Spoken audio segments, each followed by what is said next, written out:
today's edition of Cronkite Sports Live, Sun Devil Volleyball continues their rampage through the pack as they celebrate a sweep of Stanford. Sun Devil football rang the victory bell against a Pac-12 opponent for the first time this season. We'll recap the game and take a look ahead at what's up next up north. The Conference of Champions gets set for its finale on the hardwood. Stay tuned to meet all of the new faces around the pack. All this and so much more on Cronkite Sports Live.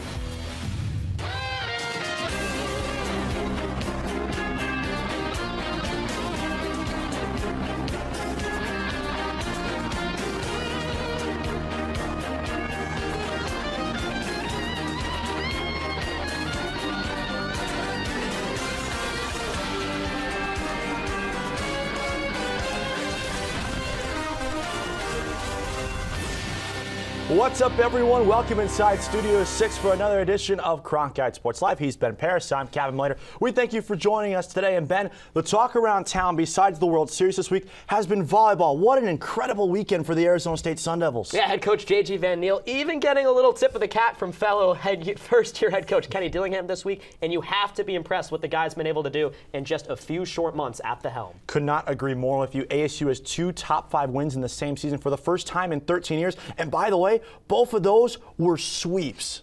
Yeah, really impressive stuff. And obviously, Marta Levinska has been someone that they've been able to kind of rely on all season long. She led the way in the Stanford match with 17 kills, 12 digs. How about Mary Scholl, some of the supporting cast members? She also tied that lead with 12 digs. Look at Shannon Shields, 28 assists in that one. Great distributor for the team. And of course, Roberta Habello, 21 total attacks. She just kept attacking, and attacking. Our WCSN volleyball reporter Jacob Shanker was at Mullet Arena on Sunday during ASU volleyball's second top 5 upset of the season, and now he joins us in studio. Jacob, what were the biggest factors for ASU that helped propel them to the win against the Cardinal? Well, one of the biggest factors had to be their defense. All match long, the Sun Devils' defense had dominated over the Cardinal, as ASU was able to hold them to a 19.4 hitting percentage, with Stanford only hitting 10% in the last set. ASU's 50 digs this match were led by the Pac-12 Defensive Player of the Week, Mary Schroll, who had 12 herself. The style of Coach Van Niel was evident in this match, as ASU's communication was on point from start to finish. This was their first sweep over the Cardinals since 1993, as they are now tied for the most sweeps in a season with 15. Their 21st win on the season is now also the most wins this century and 6th highest in program history. And they still have a handful of games to go. One of the biggest contributors for the Sun Devils on Sunday was the senior opposite hitter, Marta Levinska, who has since been named the Pac-12 and NCAA National Player of the Week. But who are some of the other key players that stepped up big in this one?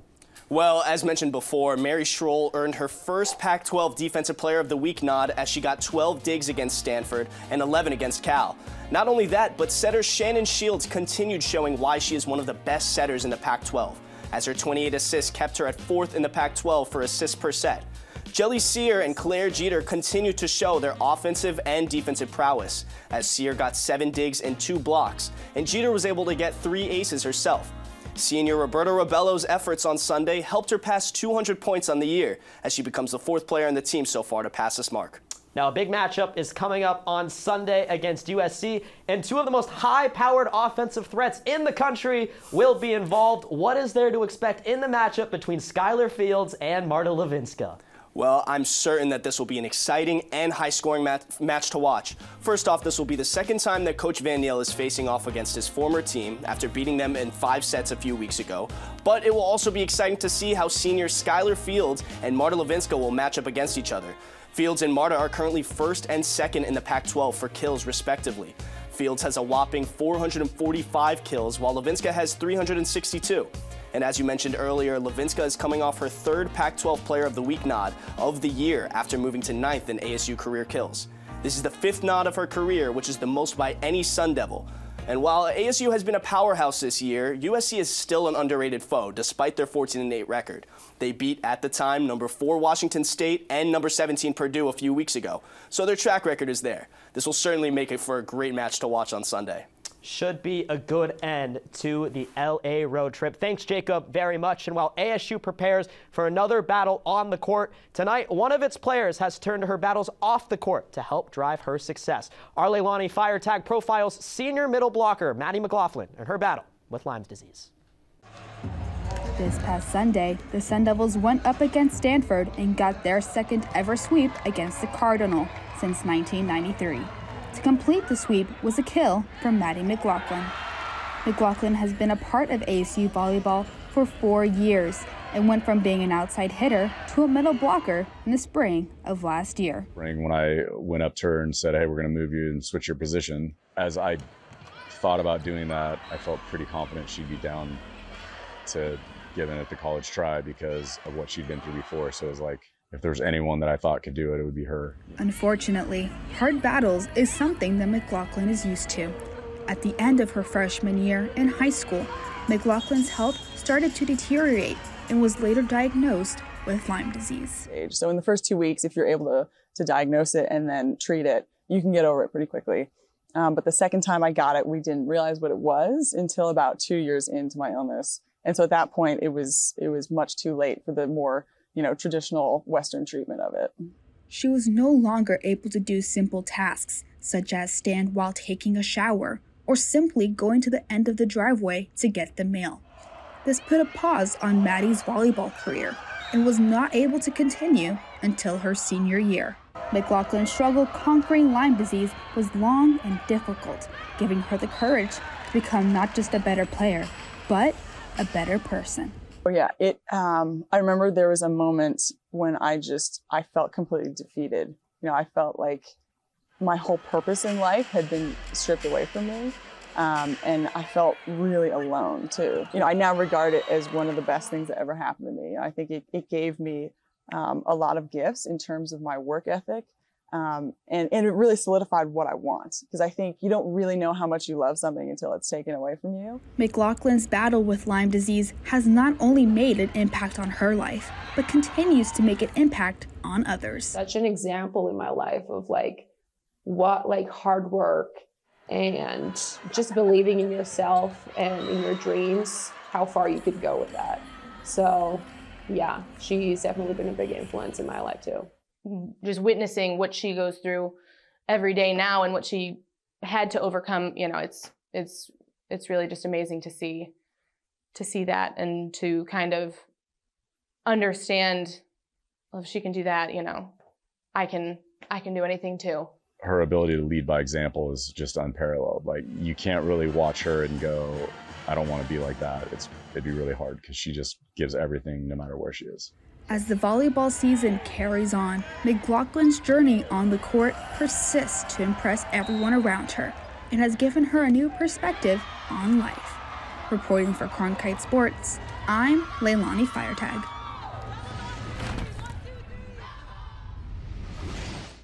Tomorrow will mark 1 week since the Sun Devil football team defeated Washington State 38-27.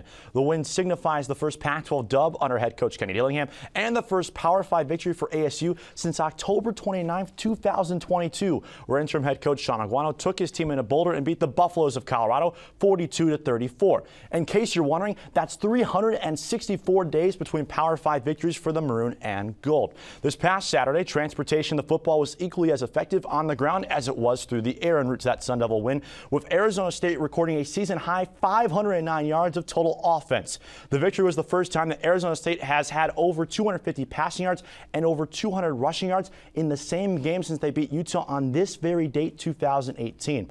Saturday's win over Wazoo also featured a Jalen Conyers 50-yard catch from quarterback Trenton Bourget and Cam Scadaboo's 66-yard run late in the second quarter. Last time ASU had a 50-plus yard pass play and a run for over 60 yards in the same game was December 18th, 2020.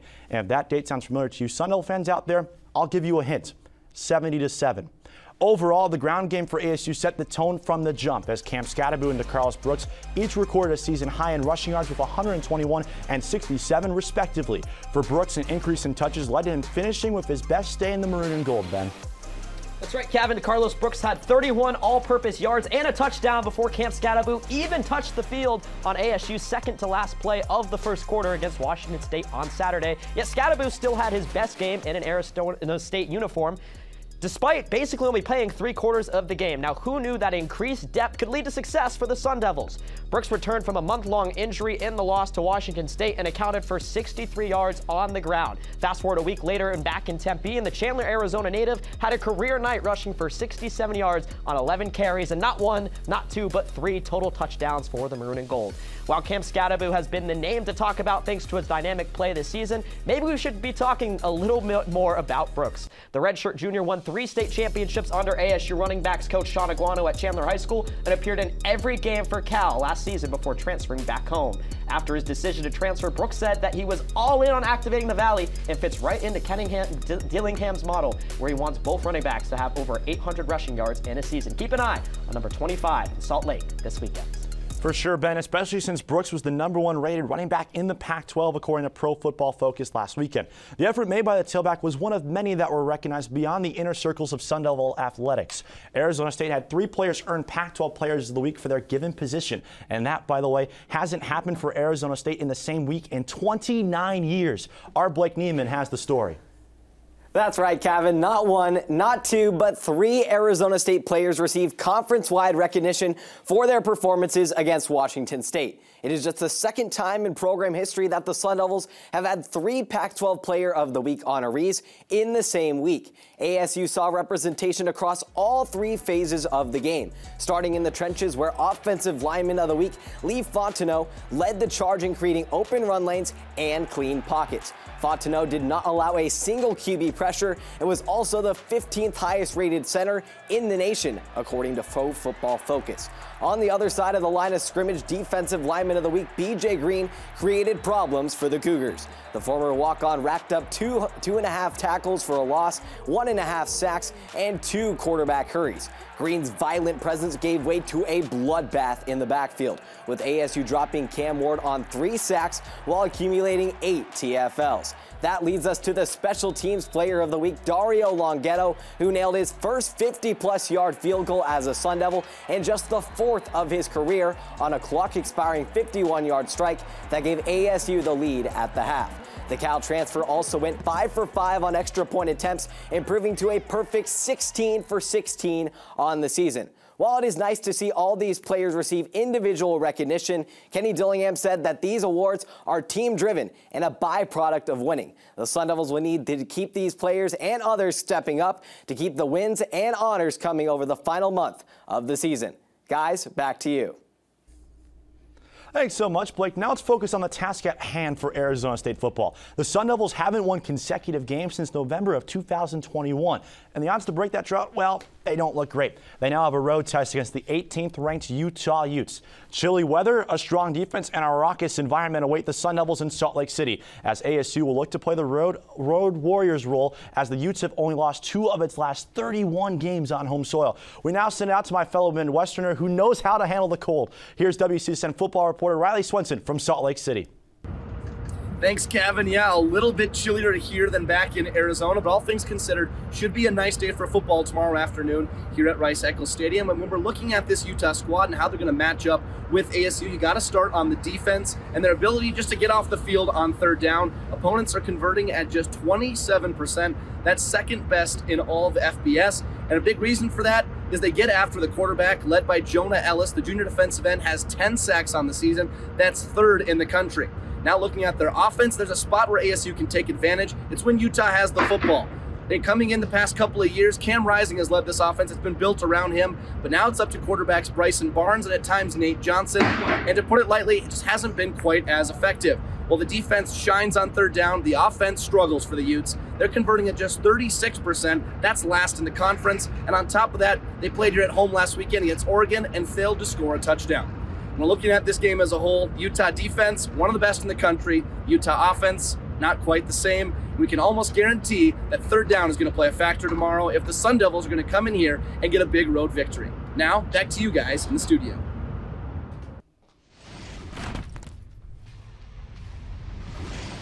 Two weeks ago, ASU soccer was coming off the high of a huge victory over then-ranked number 11 USC. Since then, the Devils have lost 3 straight contests, dropped out of the national rankings, and slipped out of the top 25 of the NCAA RPI. For a status update on Graham Winkworth's squad that's looking for their first back-to-back tournament appearances since 2009 and 2010, we check in with Ryan Myers and Luke Galindo. Welcome to Tempe. My name is Ryan Myers. Joined alongside me is Luke Galindo here at Sun Devil Soccer Stadium. And Luke, we're talking ASU women's soccer. The Sun Devils have lost their last 3 matches, dating back to two Sundays ago against UCLA on this very pitch. They also went on a road trip, had a loss to Utah and a loss to Colorado as well, respectively. Can you give me some insight as to why this ASU team has kind of been on a slippery slope in comparison to what we've seen earlier in the season? Well, Ryan, that loss against UCLA seemed like a positive loss if there is such a thing. They only gave up 1 goal against number 3 ranked UCLA in the 89th minute, so they held their own against a very good team. However, those losses against Colorado and Utah, ASU just did not seem like themselves. This is a team that prides themselves on their defense. They've been struggling with some injuries, one of the most impactful ones being graduate defender Lisa Carlier. Lisa has a great physical presence to this defense. She does a great job at utilizing her body to force turnovers and force their opponents to make some bad passes, giving ASU possession. And not only is she a great defender, but she's also a great leader and commander of this back line. And it's been one of the reasons why ASU's defense has been so good. It'll be interesting to see what roster changes Coach Winkworth will make to fill that spot, but also it'll be very interesting to see if Lisa can still have that leadership role from the sidelines. Yeah, Luke, you talked about the sloppy play, and obviously sloppy play is not something you want to see from a top-ranked team in the nation. The United Soccer Coaches Poll has saw ASU ranked at number 18 just last week. They've now fallen outside of the top 25 completely, and with Monday's NCAA tournament bracket dropping, Luke, what does ASU have to do tonight in order to get a win over their state rivals down in Tucson? Well, Ryan, ASU has to come out aggressive on offense. The Wildcats in all their wins this season, they've been the ones to score first. So it's going to be very important for ASU to get on the board early and set the tone for this game. In the last 2 games that these teams have played against each other in the past 2 years, they've been 1-score games. So this game's going to come down to the wire and truly test the ASU stamina. Yeah, thank you, Luke. Tonight's match will be kicking off at 7 p.m. down in Tucson, where Arizona State will be playing for more than just a rivalry. For Luke Galindo and Ryan Myers, we'll send it back to you guys in Studio 6. All right, let's talk some hockey now. After splitting a pair of games against Miami of Ohio last weekend, Sun Devil Hockey returns home to kickstart an 8-game, 4-team homestand. In the stand, ASU will host a pair of top 10 teams in the form of 2nd-ranked Denver and 7th-ranked Providence. That Providence series, by the way, will be taking place Thanksgiving weekend. That's right after that Alaska Anchorage series. And the key to being strong in these long homestands is the depth of a hockey team. It's as crucial as ever. And we got a pair of WCSN hockey reporters ready to drop the puck on this segment. So we'll start with Gabby Chernoff, who has more on Arizona State's depth. Sun Devil Hockey is off to a 4-1-1 start, and their numbers in the win column can be largely attributed to their team-wide depth. The top 6 forwards have combined for 24 points on the season, and forward Matthew Copperud has scored the game winner in 3 of ASU's 4 wins. The 4th line is a whole different beast, being praised numerous times as Sun Devil Hockey's best line by head coach Greg Powers. The defensive core is packed with 2-way playmakers, Tim Lovell leading the charge in that regard with 4 points through 6 games. Lovell's D partner Brandon Tabakin leads the team in the plus-minus column with his +4. And the defense as a whole is very active with their sticks, constantly breaking up passing and scoring lanes to keep the Devils ahead. The men in the cage have been getting it done on the back end as well, so here's Zach Nicolaitis with more on ASU's goaltenders.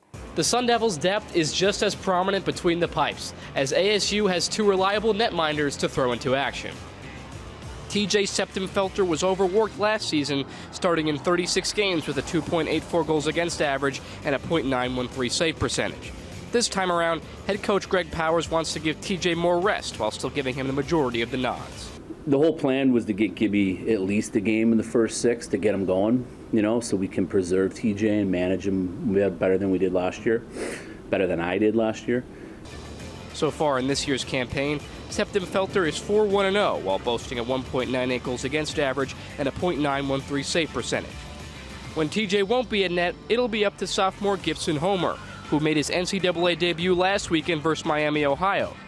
Homer tied the Redhawks in his first contest, standing tall with a .93 goals against average and a .958 save percentage. It's definitely a good problem to have for the Sun Devils moving forward with two reliable goaltenders backstopping the Sun Devils. Mississippi State is, was 11-0 in the non-conference last year, and they were an NCAA tournament team, and very good defensive team and physical team. So we have our work cut out for us next Wednesday. We are just 5 days away from the start of college basketball season as Bobby Hurley and Arizona State will open their season at the Barstool Sports Invitational in Chicago against Mississippi State. The Devils, who are trying to build on their NCAA tournament appearance from a year ago behind a troop of newcomers, have a loaded non-conference schedule to start the year. WCSN men's basketball reporter Justin DeHaas breaks it all down. The Arizona State men's basketball program begins the 2023-24 season on November 8 with a matchup against the Mississippi State Bulldogs at the Barstool Sports Invitational in Chicago. Mississippi State will be the first of potentially 5 teams the Sun Devils will play that appeared in March Madness last season. Besides the Barstool Invitational, ASU will play in 3 other non-conference events. The Devils will play in the Vegas Showdown with a game against the BYU Cougars on Thanksgiving, and a matchup against either North Carolina State or Vanderbilt on Black Friday. If ASU plays NC State, it would be a battle of 11 seeds from the NCAA tournament a year ago. The Sun Devils travel to Fort Worth, Texas as well to take on the TCU Horned Frogs in the USLBM Coast to Coast Challenge on December 16. ASU will look to get its revenge against TCU after losing to the Horned Frogs in the round of 64 last season from a last-second shot by Jacoby Coles. ASU will come back home to play the Northwestern Wildcats in the Jerry Colangelo Hall of Fame Series at the Footprint Center on December 20 to finish the non-conference slate. Last year, the Wildcats had their first winning season since the 2016-17 season, finishing with a 22-12 record and losing to UCLA in the second round of the tournament as a 7th seed. Other notable non-conference games include home matchups against the reigning SWAC champion Texas Southern Tigers and the San Francisco Dons. The Sun Devils lost to both these teams last season, but in completely different ways. ASU lost to Texas Southern by 1 point in overtime and lost to San Francisco by 37 points, which was its largest margin of deficit last season. So the Devils will look to avenge both of those losses at Desert Financial Arena. This is one of the most difficult non-conference slates the Sun Devils have scheduled with Bobby Hurley at the helm. ASU could play 5 tournament teams from last season, which will be the second most it played in non-conference action under Hurley, just behind the 6 tournament teams the Devils played in the 2021-22 non-conference schedule. The Sun Devils will be playing in the Pac-12 for the last season, and they will be battle-tested entering conference play. For Cronkite Sports, I'm Justin DeHaas.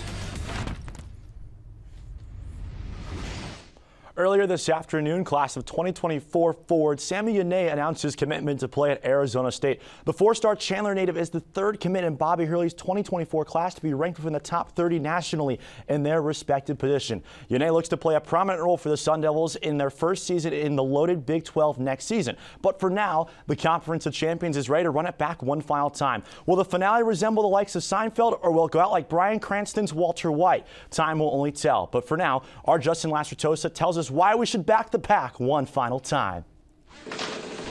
It's about that time of the year. Men's hoops are back in the pack, but this time it's the series finale. As the Pac-12 is set to disband after this season, a fresh cast of characters are set to make their Pac-12 debuts, making the finale must-see TV. Alright, let's cut right to the chase. This summer, the conference introduced a handful of nationally renowned recruits. The Pac is now home to 9 of the top 50 signees, with 5 in the top 20, the most of any conference in the country. Even more notably, 6 of those signees were named McDonald's All-Americans, totaling not only the most All-Americans in a single conference, but the most the Pac-12 has ever had. USC ranks 3rd nationally in recruitment, roping in the consensus #1 guard in the country, Isaiah Collier, who will be set to lead a fast-paced, up-tempo Trojan offense. Of course, alongside him is Bronny James, and although it's uncertain when he'll grace the hardwood, the Trojans also brought in 4-star forward Brandon Gardner, a specimen down low whose physicality creates an extra layer offensively. Trailing USC in the recruitment rankings are the Oregon Ducks, who brought in not 1, not 2, but 3 consensus top 40 players in Kwame Evans Jr., Mookie Cook, and Jackson Shelstad. Now, following Oregon is UCLA, where the Bruins brought in 5-star center Adai Mara, along with forward Berke Buyuktinshil, both whom were selected as 1 and 2 respectively on ESPN's top 10 international freshman rankings. All 3 programs sit among the nation's elites as some of the top recruiting programs in 2023. When you combine that with Colorado adding a consensus top 7 recruit in Cody Williams, Stanford adding a second-generation star and All-American in Andrei Stojakovic, and U of A winning the Pac-12 preseason poll and adding high-level impact transfers in sophomore guard Jaden Bradley and senior guard Caleb Love, it's clear that the final season of the Pac-12 will quickly turn into a bloodbath. Now let's add the Sun Devils to the equation. Although they sit as a distant 6th in the pack on the recruitment rankings, head coach Bobby Hurley was aggressive in retooling the roster, and if the Sun Devils can sustain their defensive identity and capitalize on their potential lineup versatility, they could find themselves overcoming the odds yet again and dancing their way into March. However, the Pac-12 is filled with juggernauts in its final season, and the Sun Devils will be faced with adversity throughout the final season in the Conference of Champions. From Cronkite Sports, I'm Justin Lacertosa. Last season, Arizona State women's basketball finished the year with an easily forgettable 8-20 overall record and won just 1 Pac-12 conference game. Coach Natasha Adair has since brought in 8 newcomers, 4 of which you can see on your screen right now, and our Isai Romero has more on the new-look Sun Devil squad. After a disappointing 2022-2023 campaign, ASU women's basketball saw 4 players enter the transfer portal. Head coach Natasha Adair was in desperate need of some fresh faces.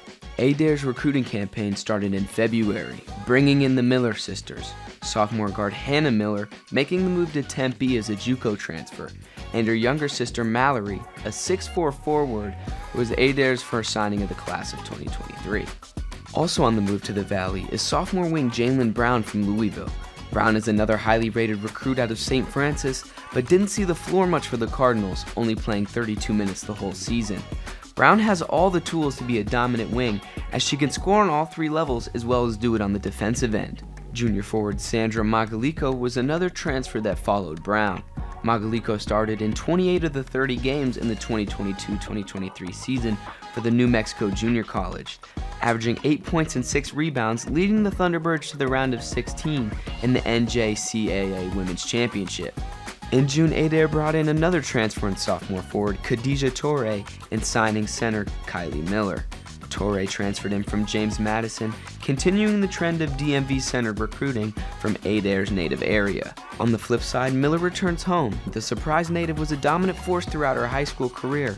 During her junior year, she averaged 20 points, 15 rebounds, 4 blocks, all while shooting at a 70% clip. Addison Novosel was the Sun Devils' next add, transferring in from St. Francis. The junior guard will bring floor spacing and high-level shooting as she led her team in threes last year. In addition to the fresh faces in Tempe, junior guard Mauricio Wiggins and senior forward Maggie Besselink will both return with ASU after missing all year due to injury.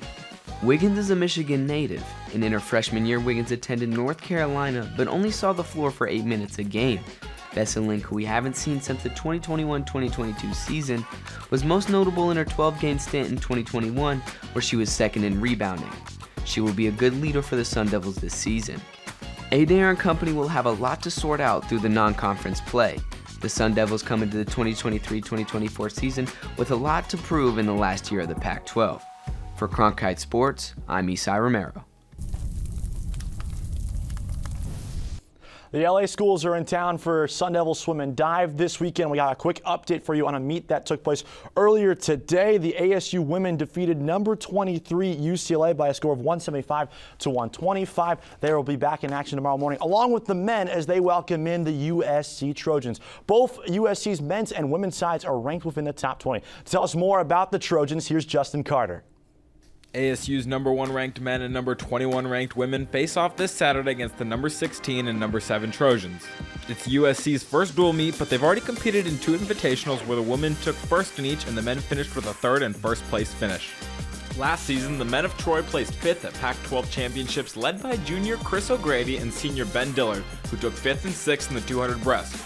An event won by none other than ASU's own Leon Marchand with the all-time NCAA record of 147.67. On the women's side for USC, the name to look out for is Caitlin Dobler, who earned her new meet record time of 57.35 in the 100 breast at the SMU Invitational in Dallas.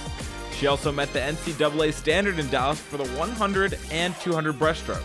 At Pac-12s last year, Dobler took first place in the 200 breast with a time of 57.10. The performance highlighted a stellar year for the USC women as they would place second in the Pac-12 championship. It'll be a tall task for the Sun Devil women to take down the seasoned Trojans, while the #1 ranked ASU men will hope to take care of business against a weaker men's team.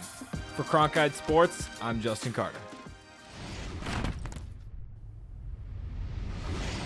The Arizona State fall men's golf season is in the books, and the #5 ranked team in the country by Golf Week did not finish outside the top 4 of any of the events they competed in. They wrapped up their fall earlier this week with a victory at the CPC Invitational at Cypress Point Club in Pebble Beach, and more on how they got the job done. Here's Aiden O'Neill.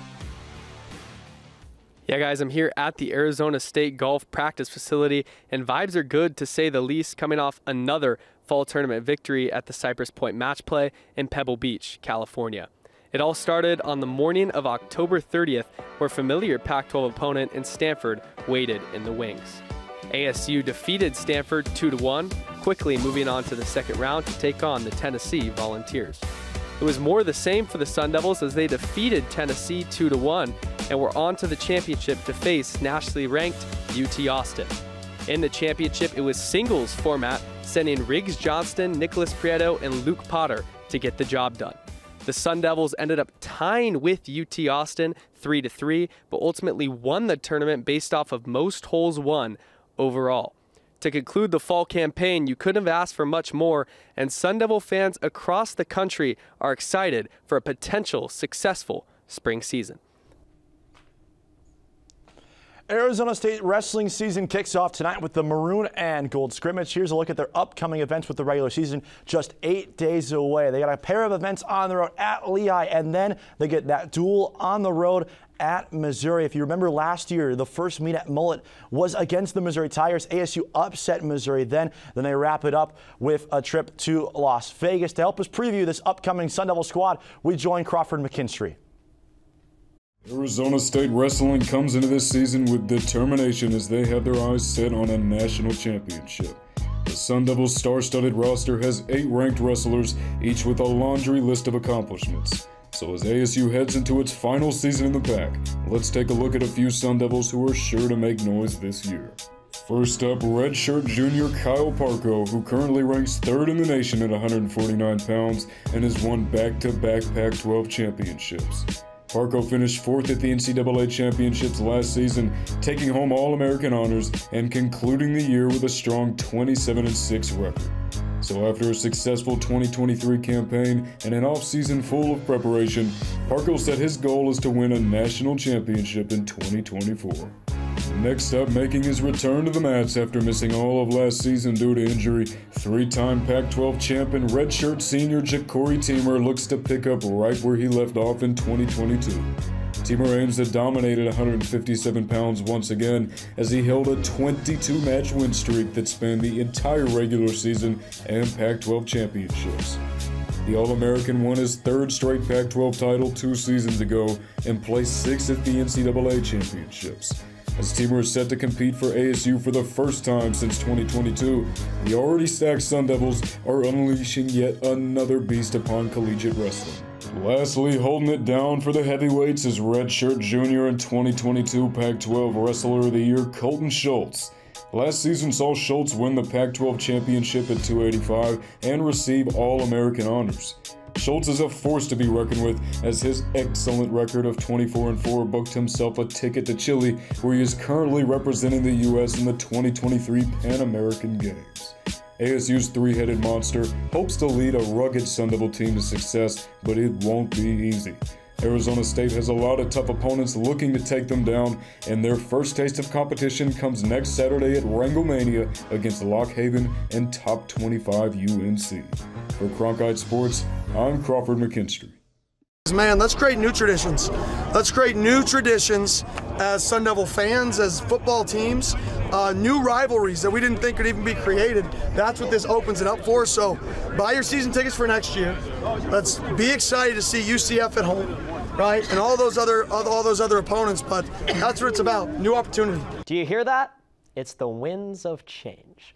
Earlier this week, the Big 12 Conference unveiled their football schedules for the 2024 through 2027 seasons, and with it comes the end of many of the annual Pac-12 matchup that we've become accustomed to, but also the blank canvas of new rivalries and traditions that will surely be created in the future. We've already seen a glimpse into the future, and I'm not talking about just football. Yes, Oklahoma State visited Mountain America this season, and the Sun Devils are slated to face the Cowboys for a third season in a row next fall, but ASU soccer met with Texas Tech in September, the now number 4 team in the nation. During the fall, ASU men's golf competed against 5 different schools that will be in the Big 12 next year, and don't forget ASU hockey, who might not be coming to the Big 12, but is playing Miami of Ohio, Denver, and Colorado College this season. 3 schools they will join in the ever-so-challenging NCHC next season, giving them much more stability after spending years traveling arguably more than any other team in college sports. The red carpets of LA and showers of Seattle are being traded in for the tumbleweaves of Lubbock, Texas, cornfields of Ames, Iowa, and hills of Lawrence, Kansas. Now, the markets of the Big 12 might not sound too exciting, but one thing is for sure. More eyes will be on the Sun Devils in a conference full of schools with passionate fan bases that are rich with game day traditions. Change can be hard, especially when it has to do with tradition, but as John F. Kennedy once said, change is the law of life, and those who look only to the past or present are certain to miss the future. And that's the way it is.